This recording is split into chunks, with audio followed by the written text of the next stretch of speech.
출애굽기 17장 8절로 16절까지입니다. 시작. 때에 아말렉이 이르러 이스라엘과 르비딤에서 싸우니라. 모세가 여호수아에게 이르되 우리를 위하여 사람들을 택하여 나가서 아말렉과 싸우라. 내일 내가 하나님의 지팡이를 손에 잡고 산 꼭대기에 서리라.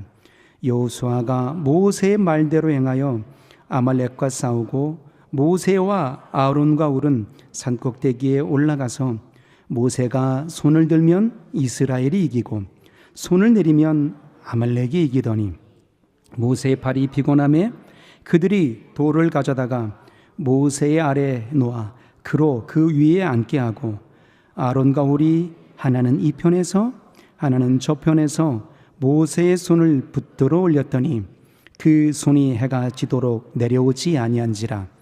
여호수아가 칼날로 아말렉과 그 백성을 쳐서 파하니라. 여호와께서 모세에게 이르시되 이것을 책에 기록하여 기념하게 하고 여호수아의 귀에 외워 들리라. 내가 아말렉을 도말하여 천하에서 기억함이 없게 하리라. 모세가 단을 쌓고 그 이름을 여호와 니시라 하고 가로되 여호와께서 맹세하시기를 여호와가 아말렉으로 더불어 대대로 싸우리라 하셨다 하였더라. 아멘. 오늘 설교의 제목이 함께라서 다시 일어섭니다 입니다. 좀 뭉클한 제목이에요. 함께라서 다시 일어선다. 이걸 역으로 바꿔서 말하게 되면 혼자서는 일어설 수 없다 함이죠. 요즘 우리의 시대를 바라보게 되면요, 함께 사는 시대가 아니라 혼자 버티는 시대가 아닌가라는 생각이 듭니다. 1인 가족들이 많아요. 가끔 식당에 가서 보면요, 혼자 밥 먹으러 못 가는데 요즘 식당에 가게 되면 1인 테이블들이 많거든요. 왜 그럴까요? 혼자 있기 때문이에요. 그러니까 밥을 먹는데 어떻게 먹을까요? 상상해 볼 때 혼자 밥을 먹는다라는 것 밥맛이 없을 것 같아요. 그런데 배가 고프니까 꾸역꾸역 채워 넣는 거죠. 누군가 대화를 나눌 수가 없습니다. 그러다 보니 스마트폰 봅니다. 누군가 나를 쳐다보는 듯 의식하지 않고 말이죠. 1인 가족들이 많다. 다시 말하자면 관계를 맺고 사는 모습들이 적다. 그러므로 혼자 도피하듯 살아가는 시대가 이 시대가 아닐까라는 생각이 드는 겁니다. 주변에 보게 되면 독거노인들이 얼마나 많습니까? 그분들의 가장 어려운 점은 무엇일까요? 배고픈 것일까요? 그렇지 않죠. 외로움입니다. 고독함인 거거든요. 요즘 모 방송에서 나홀로 산단가 뭐 이런 프로그램이 있어요. 사람들이 그걸 동경한답니다. 야, 나도 독립하고 싶어. 뭔가 환상적인 내용들을 그려놓고 있는 것 같습니다. 그런데 잘 나갈 때 혼자 사는 게 좋죠. 그러나 혼자 살 때 말이죠, 아파보세요. 얼마나 가슴이 아픈지, 얼마나 외로운지, 얼마나 힘든지 말이에요. 저는요, 혼자 자는 걸 별로 안 좋아합니다. 부스럭거리는 소리가 옆에서 들려야 잠이 잘 옵니다. 그래서 가끔씩 우리 권사님들, 장로님들 각방 쓰시는 분들 보게 되면 이해가 안 됩니다. 왜 각방 쓸까? 아니, 평생을 살아왔으면 얼마나 좋을까? 얼마나 정이 두터울까 하는데 왜 각방 쓰세요라고 물어보면 귀찮아요! 이렇게 바스락거리는 소리에 잠이 깨게 되고 서로 불편하니까 각방을 쓴다고 말한단 말이에요. 근데 저는 누군가 옆에 있음이 안정스럽고 누군가 곁에 있음이 포근해져 오고 누군가 숨소리가 들려오게 될 때 아, 나도 같이 있구나라는 생각이 들어서 잠이 참 잘 오거든요. 그런데 혼자 있게 되면요, 외롭고 곤고하게 된다라는 사실이에요. 그러면 우리 신앙 속에서 한번 들여다봤으면 좋겠습니다. 이 시대에는 더불어 살기를 원함이 아니라 나면 잘 되면 돼 라고 혼자 살기를 원하고 혼자 도피하듯 살아가는 이 시대인데 우리 교회의 모습은 어떨까 하는 얘기입니다. 특별히 우리 교회는 대형교회잖아요. 수천 명이 운집하는 교회란 말이에요. 자, 그러면 우리가 함께하는 교인들이고 수십 년 동안 같이 얼굴을 보았는데 그분의 이름은 아시나요? 이름도 몰라요, 성도 몰라.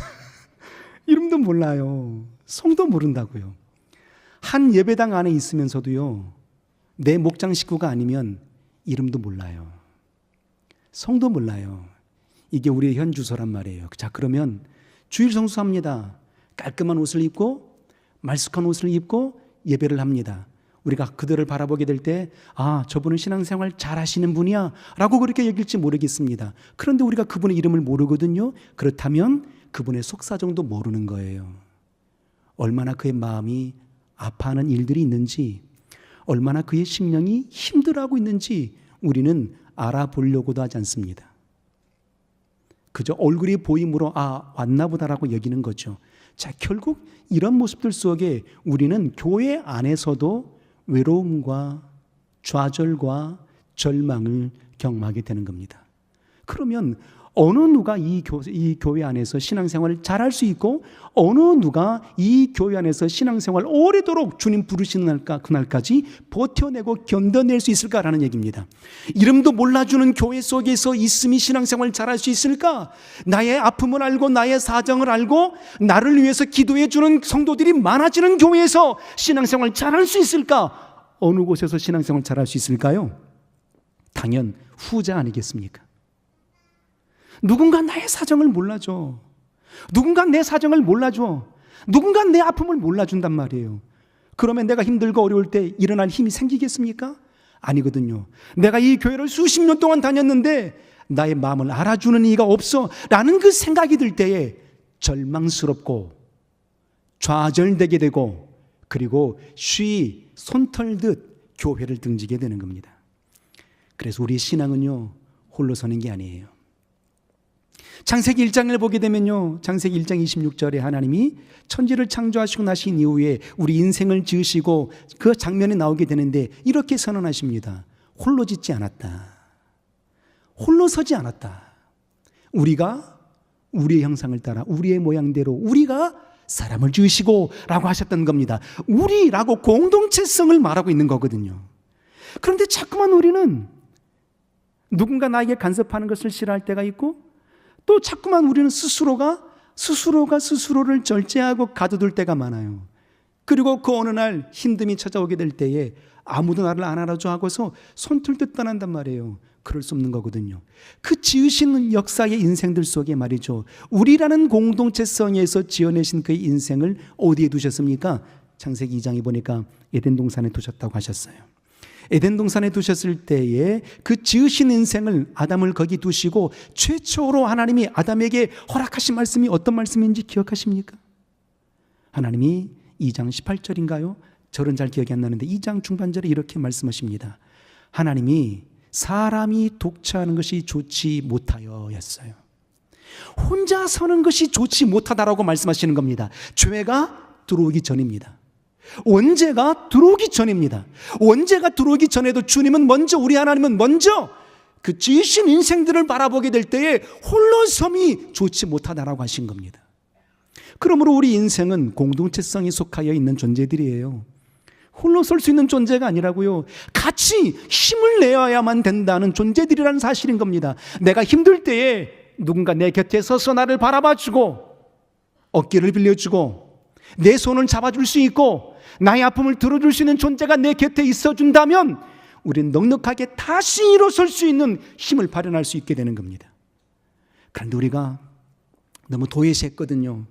너무 외면했던 겁니다. 무엇 때문에요? 내가 힘들어요. 내가 너무 힘들어요 라고 하는 거예요.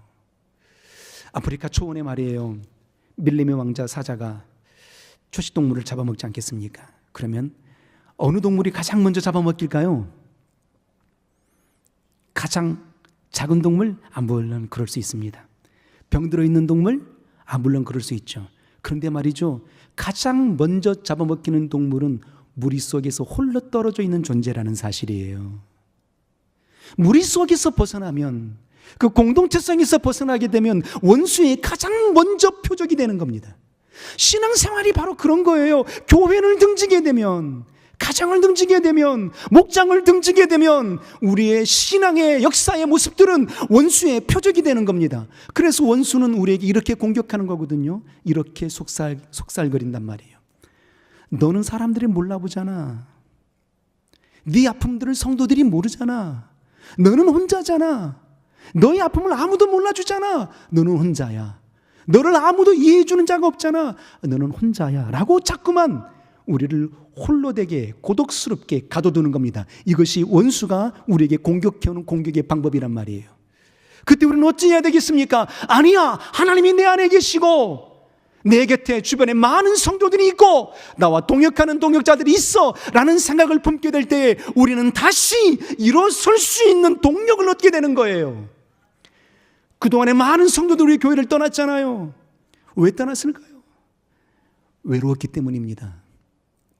내 마음을 몰라주는 사람들이 있다라고 생각했기 때문입니다. 초창기에 많은 분들이 한탄스럽게 이렇게 얘기했어요. 목사님들 뭐하고 계십니까? 성도들이 이렇게 떠나는데 뭐하고 계십니까? 라고 이렇게 되물어 보시는 분들이 참 많았어요. 열심히 신방했습니다.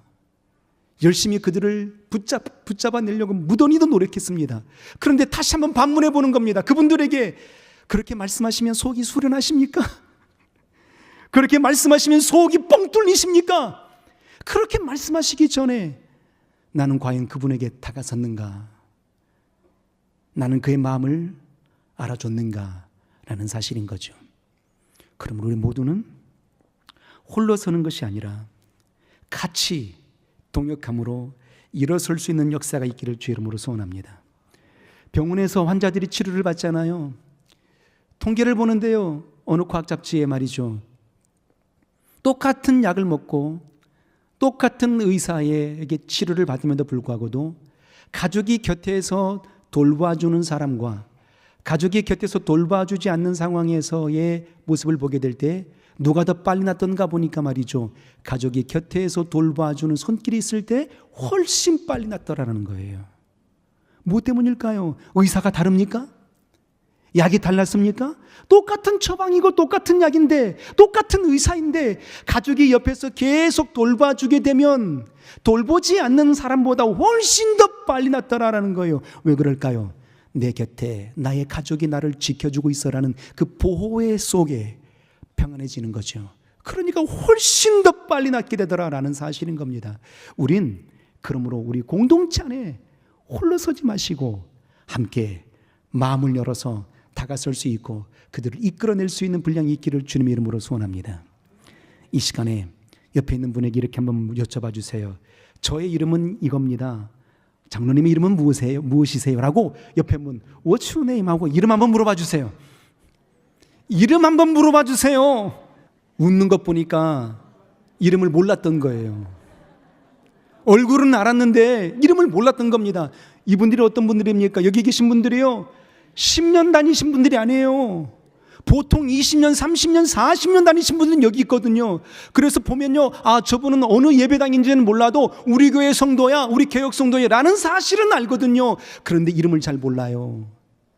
그러니 어떻게 그분의 속사정을 알겠어요? 그만큼 내가 그분을 향하여서 마음 써주지 못했다라는 얘기입니다. 한 교회의 교인이면서도 불구하고도 그의 아픔을 내 아픔이라고 여겨주지 못했던 거예요. 그래서 우리는 지치고 힘들 때에 다시 일어설 수 있는 힘을 얻게 되면 너무 힘들었던 겁니다. 그런데 오늘 이 밤에부터서는 말이죠, 우리가 서로가 서로를 동역해 줄 수 있는 아름다운 손길을 펼쳐 보여주시기를 주님의 이름으로 소원합니다. 오늘 성경의 본문을 보았잖아요.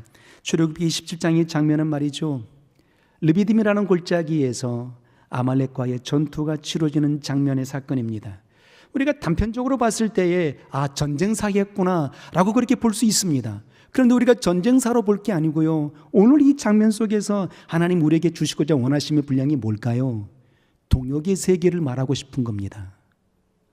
홀로 걷는 시계가 아니라는 거예요. 홀로 걷는 걸음이 아니라는 겁니다. 하나님이 이스라엘 민족을 광야로 이끌어내셨잖아요. 광야로 이끌어내셨을 때 베풀어 주시는 그 모든 역사를 가만히 보시게 되면 모세 한 사람에게만 허락해 주신 게 아니거든요. 만나를 내려주심이 모세 한 사람에게만 내려주시는 겁니까? 아니거든요. 그의 무리들에게 공동체에게 내려주시는 겁니다. 홍해바다를 건너가게 하셨습니다. 그런데 모세만 건너가게 하셨습니까? 그렇지 않거든요. 모든 백성이 함께 걸어가도록 하신 겁니다. 낮에는 구름 기둥으로, 밤에는 불 기둥으로 하나님께서 역사해 주셨는데 그 모든 역사의 순간순간들이 모세에게만 허락해 주신 게 아니었단 말이에요. 모든 민족들에게 허락해 주신 분량이었던 겁니다. 그러니까 하나님의 사랑은 나에게만 허락해 주심이 분량이 아니에요. 저와 여러분 모두에게 동일하게 부어주시는 은총인 겁니다. 그러므로 우리의 신앙도 내가 받은 사랑의 역사를 내 가족에만 베풀어 줄 게 아니고 내 목장의 식구들에게만 베풀어 줄 게 아니라 온 교회에 쏟아내어 보여주시기를 주 이름으로 소원합니다. 그래서 오늘 공동체성의 역사를 가만히 들여다보게 되면 말이죠, 하나님은 어느 때에 역사하실까 하는 의미예요. 하나님은 언제 역사하실까, 언제 강력하게 우리에게 구원의 손길을 펼쳐주실까 함인 거죠. 그 장면을 한번 가만히 들여다보겠습니다. 자, 성경을 한번 볼까요? 우리 성경 10절 11절 본문 오늘 한번 보도록 하겠습니다. 자, 17장 자막 안 될까요? 자막이 안 된대요. 성경을 빨리 네, 좋아요. 10절 11절 한번 읽어보도록 하겠습니다. 큰 소리로 하나님이 어느 때에 역사하시는지를 한번 보도록 하겠습니다. 시작. 여호수아가 모세의 말대로 행하여 아말렉과 싸우고 모세와 아론과 오른 산꼭대기에 올라가서 모세가 손을 들면 이스라엘이 이기고 손을 내리면 아말렉이 이기더니 였습니다. 전쟁이 벌어지게 된 겁니다. 이제 광야를 지나고 메마른 광야를 지나고 말이죠, 정말 반석에서 물이 나오는 그 역사를 지나고 난 이후에 일어나는 사건이거든요. 불평과 오망이 가득했던 그 민족들 위에 전쟁까지 이제 벌어지게 된 겁니다. 얼마나 어려운 위경 속에 놓여 있겠습니까? 그래서 모세가 여호수아를 향하여 말하게 되는 겁니다. 너는 군대를 모집하고 가서 싸우라. 최초의 전쟁입니다. 광야에 나와서 전쟁다운 최초의 전쟁이에요. 한 번도 그들은 싸워본 적이 없었거든요. 전쟁 훈련을 받아본 적이 없었던 겁니다. 그런데 아말렉이 공격해 오게 되니까 르비딤 골짜기에서 이제 전쟁을 일전을 불사하게 된 장면이란 말이에요. 그래서 모세가 이렇게 여호수아에게 이렇게 말했어요. 너는 군사를 이끌고 가서 사람을 모집하여서 전쟁터에 나가서 싸우라. 나는 산에 올라가서 하나님의 지팡이를 들고 가서 뭐 하리라? 기도한다는 말은 없어요. 산에 올라갈게 그랬어요. 나는 산에 올라갈게 그랬죠. 그리고 이제 사람들의 시선이 어디에 몰려 있었겠습니까? 사람들의 시선 한번 보시길 바랍니다. 사람들의 시선은 모세를 향하여 있을까요? 여호수아가 싸우고 있는 그 전쟁 르비딤 골짜기를 향하고 있을까요? 당연 사람들의 시선은 모세에게 시선이 쏠리지 않아요. 어디로 향하고 있을까요? 르비딤 골짜기에서 전쟁 중에 있는 여호수아의 군대를 바라보고 있는 거죠. 왜 그랬을까요? 여호수아의 군대가 지면 우리가 죽을 수 있기 때문이에요. 사람들의 시선은 말이죠, 여호수아의 군대를 바라보게 됩니다. 자, 그런데 놀라운 장면은 하나님의 시선은 어디에 있을까라는 얘기죠. 하나님의 시선은 어디에 머물러 있을까? 이게 중요한 겁니다. 그래서 오늘 본문의 11절에 보게 되면 이렇게 말하는 겁니다. 하나님의 시선의 관점으로 말하고 있는 거예요. 보세요. 모세가 손을 들면 누가 이기고? 이스라엘이 이기고 손을 내리면 아말렉이 이기더니 그랬단 말이에요. 그러니까 누가 손을 들었어요? 모세가 손을 들고 있으면 누가 이겨요? 이스라엘이 이긴단 말이에요. 그러면 전쟁은 누가 하고 있다는 얘기예요? 여호수아가 싸우고 있는 것 같지만 하나님이 역사하고 있는 전쟁이었단 말이에요. 그러니까 하나님의 시선은 여호수아에게 있는 게 아니에요. 누구에게 향해 있습니까? 기도하는 손에 있었던 거예요. 저가 기도하는지 기도하지 아니하는지를 보고 있었던 겁니다. 하나님의 시선은 바로 거기에 있는 거예요. 그러니까 모든 하나님의 역사의 출발은 현장에 있는 게 아니에요. 현장 이전에 기도하는 자의 손에 머물러 있는 겁니다. 에스겔서 36장을 보게 되면요, 에스겔 37장은 메마른 뼈들의 골짜기 환상이 나오는 장면입니다.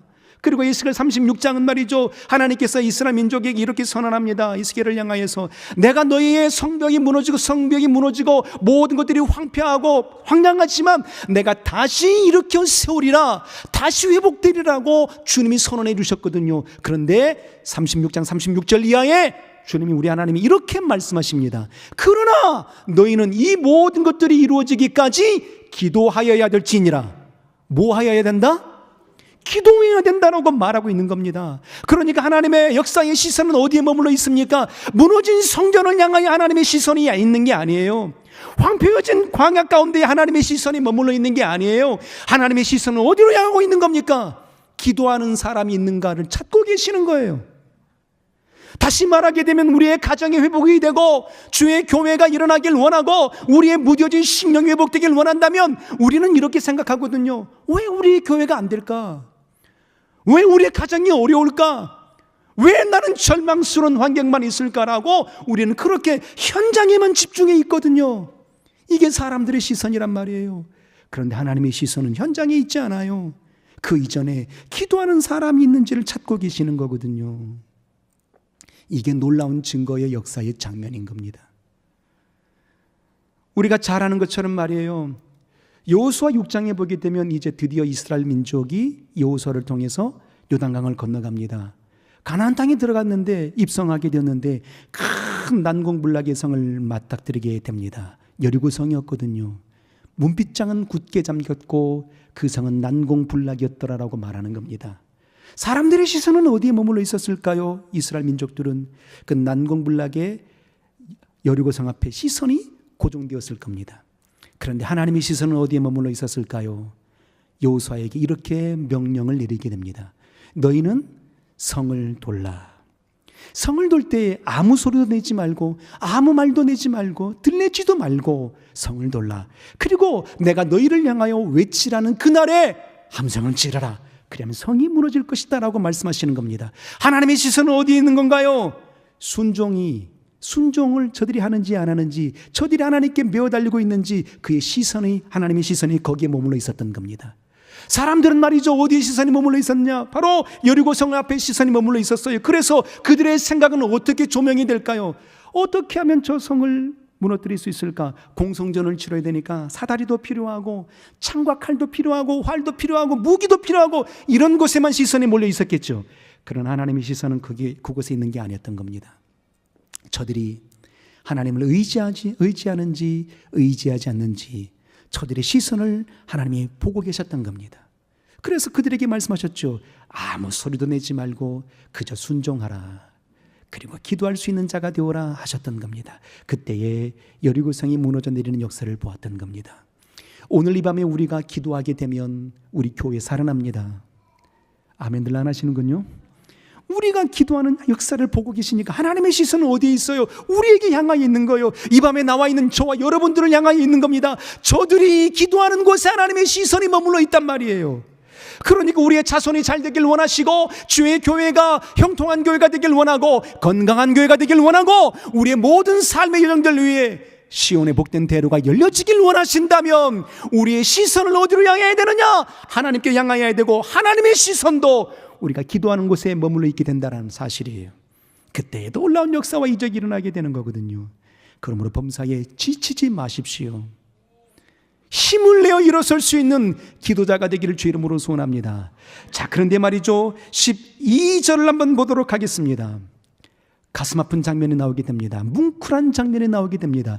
하나님의 시선은 기도하는 자의 손에 시선이 머물러 있었는데 그의 모세가 어떻게 되는지 한번 볼까요? 12절을 우리 큰 소리로 한번 읽어보도록 하겠습니다. 시작. 모세의 팔이 피곤함에 그들이 돌을 가져다가 모세 아래에 놓아 그로 그 위에 앉게 하고 아론과 홀이 하나는 이 편에서 하나는 저편에서 모세의 손을 붙들어 올렸더니 그 손이 해가 지도록 내려오지 아니한지라 하였습니다. 잘 보십시오. 12절 출발점에 모세의 팔이 뭐함에? 피곤함에.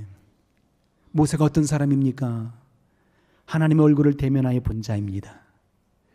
10가지의 재앙을 능히 넘어섰던 자입니다. 홍해바다를 갈라지게 했던 역사의 손길이었습니다. 낮에는 구름 기둥으로 밤에는 불 기둥으로 인도를 받는 역사의 산 증인 아니었겠습니까?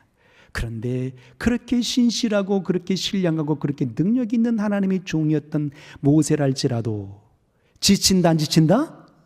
지친다. 모세도 지친다. 하물며 저와 여러분은 지칠까요 안 지칠까요? 지치죠.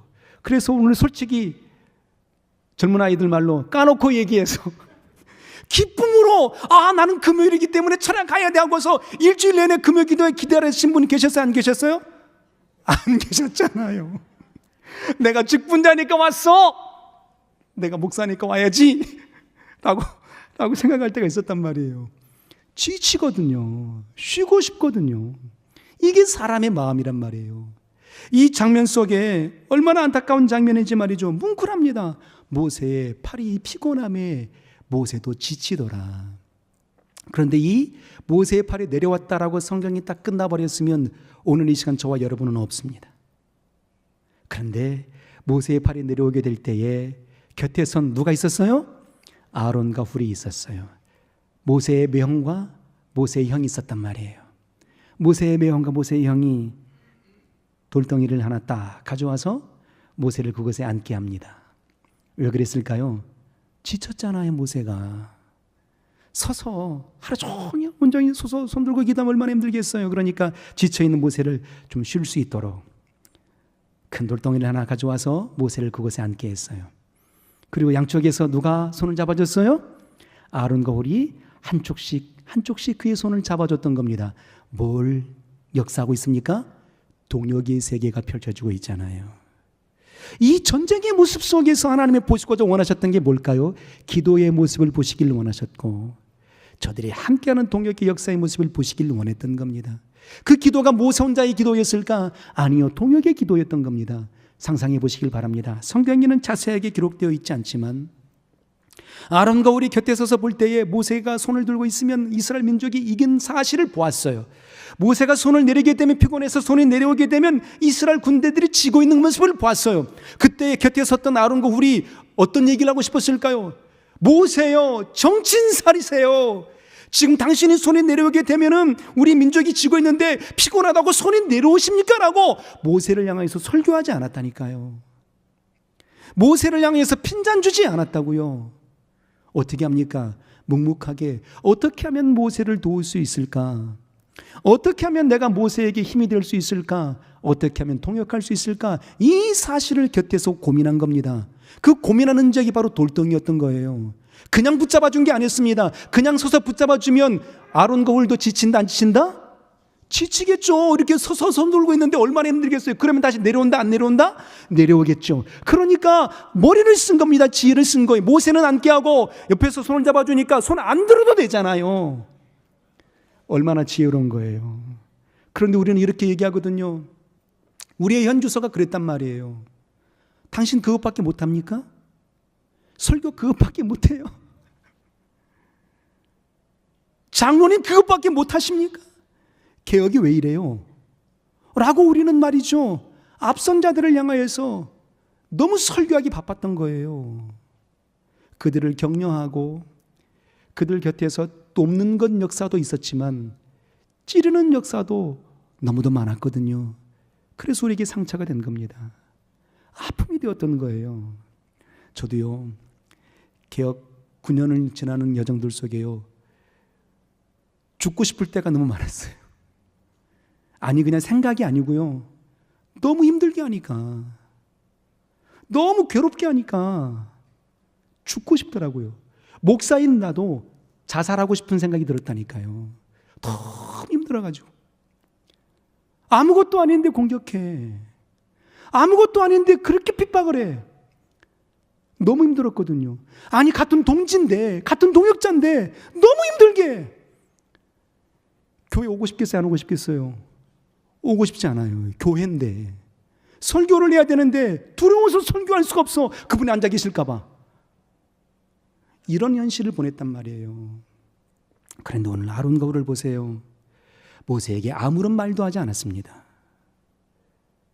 그를 돕고자 원하는 마음에 돌덩이 갖다 놓고 모세를 앉게 하고 곁에서 묵묵하게 그의 손을 잡아줬던 겁니다.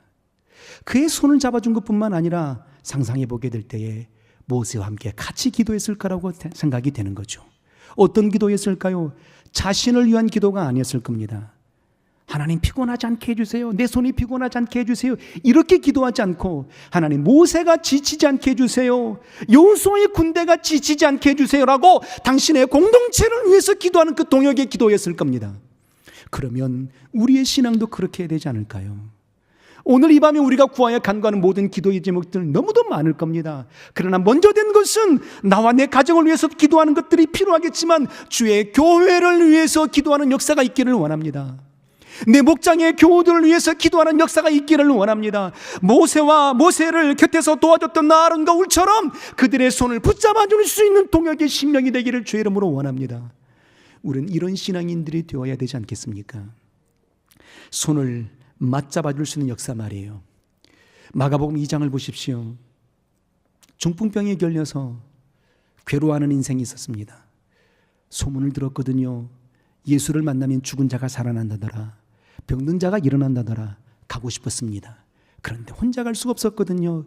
그때에 4명의 친구들이 들것을 만들어서 그의 친구를 예수 앞으로 이끌어냅니다. 사람들이 너무 많아요. 집에 들어갈 수가 없었습니다. 어떻게 했을까요? 포기하지 않았어요. 지붕 위로 올라가서 지붕을 뜯고 들것을 메어 달아서 주님 앞으로 내려놓았던 겁니다. 그때 주님의 말씀하심이 어떤 말씀이었을까요? 그들의 믿음을 보시고 였던 겁니다. 중풍병자의 믿음을 보신 게 아니에요. 함께 동역해줬던 그들의 믿음을 보시고 라고 성경은 기록하고 있는 겁니다. 그리고 그 중풍병자에 이렇게 말씀하셨죠. 소자야, 내 침상을 들고 일어나 걸어가라 였던 겁니다. 우리 함께 동역의 역사가 일어나길 원합니다. 혼자 기도하는 것보다 함께 기도하면 힘이 납니다. 그래서 저는 우리 금요기도회가 더욱더 부흥되길 원합니다. 할렐루야. 옆에 있는 분 얼굴 한번 쳐다보세요. 누가 앉아 계시는가? 다음 주에도 한번 이분이 와 계시는가 안 와 계시는가 사진 찍어 놓으십시오. 같이 기도의 동역자가 되고 있는지 안 되고 있는지 말이에요. 혹시 얼굴이 안 보이거든 왜 안 오셨어요? 라고 말하지 마시고, 하나님, 지난주에 우리 장로님 얼굴을 배웠는데 우리 장로님 얼굴이 안 배워요. 우리 장로님이 건강할 수 있도록 도와주세요라고 그렇게 동역의 기도를 외쳐줄 수 있는 아름다운 기도자가 되시기를 주의 이름으로 소원합니다. 이게 바로 우리가 살아갈 수 있는 증거요, 우리가 바로 예수 그리스도 안에 있는 증인된 자들의 모습인 겁니다. 그럼 우리가 언제까지 우리가 동역의 기도를 해야 될까요? 언제까지? 기분 좋을 때만요? 오늘에만요? 아니요. 주님 오시는 그날까지 동역의 기도가 이어져야 되는 겁니다. 성경 마지막으로 한 절만 더 읽고 마치겠습니다. 12절 한 번 더 읽어볼까요? 12절 한 번 더 읽겠습니다. 12절과 13절입니다. 시작. 모세의 팔이 피곤함에 그들이 돌을 가져다가 모세의 아래에 놓아 그로 그 위에 앉게 하고 아론과 홀이 하나는 이 편에서 하나는 저 편에서 모세의 손을 붙들어 올렸더니 그 손이 해가 지도록 내려오지 아니한지라. 여호수아가 칼날로 아말렉과 그 백성을 쳐서 파하니라. 그 손이 언제까지 안 내려왔어요? 그 손이 해가 지도록 내려오지 아니한지라 하였던 겁니다. 다시 말하게 되면 여호수아의 군사들이 승리할 때까지, 완전한 승리를 할 때까지 그들의 손이 내려오지 않았다. 이걸 더 쉽게 풀어서 말하게 되면 주님 오시는 그날까지 동역의 기도가 이어져야 된다 함이에요. 주님 오시는 그날까지 우리 금요기도에 성공되어야 된다 함이에요. 아멘 소리가 작아요. 주님 오시는 그날까지 동역의 역사가 이어질지어다. 금요기도회가 부흥될지어다. 이런 역사가 있어야 된단 말이에요. 하나님께서 이런 교회에 시선이 몰려있고, 이런 교회를 향하여 하나님의 시선이 멈춰있고, 이런 교회가 되길 주님 꿈꾸고 계시는 거거든요. 그렇게 될 때 우리 교회 더욱더 건강한 교회가 되고요, 주 하나님께 영광을 돌릴 수 있는 아름다운 역사가 펼쳐지게 되는 겁니다. 좋을 때는야 누구든지 다 함께하죠. 힘들고 어려울 때, 그때가 바로 동역의 시점인 거예요. 우리가 룻기를 보지 않았습니까? 나옴이라는 여인이 있었어요. 베들레헴에서 살고 있었거든요. 그런데 어려우니까 타국으로 가서 살게 됩니다. 모압 땅에 가서 살게 되는데 말이죠, 그때 그곳에도 또 어려움을 당해가지고 당신의 남편이 죽어요. 2 아들이 있었고 2 며느리가 있었는데 2 아들도 다 죽어요. 그래서 절망스러운 마음에 다시 고향으로 돌아가야 되겠다라고 나오미가 말하죠. 그리고 그 2 며느리들에게 이렇게 말하게 됩니다. 너희들은 젊으니 한창 때니까 너희 고향으로 돌아가서 너희 살 길을 찾으라 그랬단 말이에요. 그랬더니 한 며느리는 좋아요 하고 쑥 가버렸죠. 나는 손 털고 갈 거야. 그런데 룻이라는 며느리가 어떻게 합니까? 어머님의 하나님이 나의 하나님입니다. 그러므로 나를 가라 말하지 마소서. 어머니가 가는 곳에 내가 가겠나이다. 끝까지 내가 함께 하겠나이다 라고 고백한단 말이에요. 그 동역의 역사 속에 어떤 역사가 일어나죠? 바로 그의 룻을 통해서 예수 그리스도 오신단 말이에요. 이 동역의 역사가 우리 교회가 살 수 있는 유일한 증거의 표징입니다. 이 동역의 기도를 통해서 우리의 가정이 살고 교회가 살고 민족이 살아나게 되는 겁니다. 우리 교회는 핀잔하고 서로가 서로를 향해서 칼로 찌르듯 난도질하는 교회가 되는 것이 아니라 서로를 위해서 품어낼 수 있는 아름다운 귀한 사랑의 기도의 동역자가 되시기를 주님 이름으로 축복합니다. 언제까지요? 주님 오시는 그날까지. 할렐루야! 주님 오시는 그날까지 찬송합니다.